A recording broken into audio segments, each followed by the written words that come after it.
Hello বন্ধুরা, সকলকে নমস্কার। সকলে কেমন আছো? আশা করছি ভালো আছো। সবাইকে ভালো থাকতে হবে।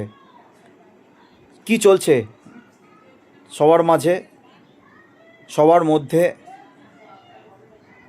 সারা ভারতবর্ষে কি একই কাণ্ড চলছে, না শুধু বাংলার মধ্যে এই হিন্দু মুসলিম বিরোধিতা চলছে? আজকে 2025 সালে এসে আমরা এখনও বিরোধিতা করছি। আমরা একে অপরের ধর্মকে সম্মান করছি না। আমরা এখনও বিবাদ করছি।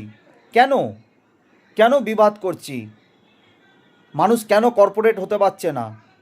আজকে একটা পরিবারে সদস্যের মতন আমরা কেন অন্য ধর্মের মানুষকে আমাদের সদস্য মনে করতে পারছি না? সারা ভারতবর্ষ তথা সারা পৃথিবীর মানুষের রক্তের রং লাল, তবুও আমরা এখনও সেই ধর্মের তাগমায় লেগে আছি। কে হিন্দু, কে বৌদ্ধ, কে খ্রিস্টান, কে মুসলিম। কেন ভারতবাসী তোমরা এখনও বুঝছো না?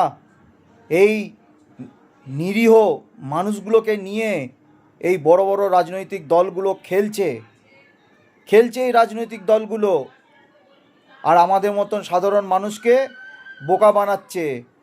বলছে জিএসটি তুলে দিয়েছি, কিন্তু সফটওয়্যারের দাম বাড়িয়ে দিচ্ছি। বলছে আমি এই জিনিসের দাম কমিয়ে দিয়েছি, কিন্তু ফ্লাইটের দাম বাড়িয়ে দিয়েছি। কি করে হবে?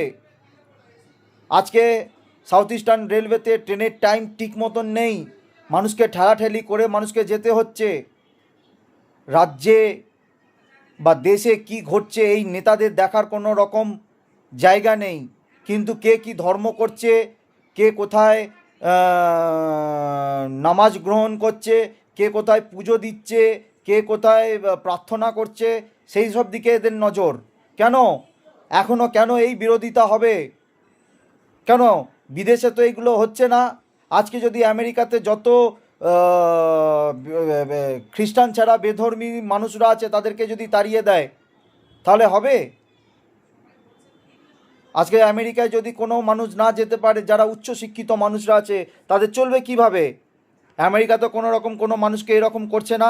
বিদেশে তো কোনো মানুষকে ধর্ম নিয়ে নিরপেক্ষ নিয়ে এরকম ঝামেলা চলছে না। আমাদের রাজ্যেই কেন, আমাদের দেশেই কেন?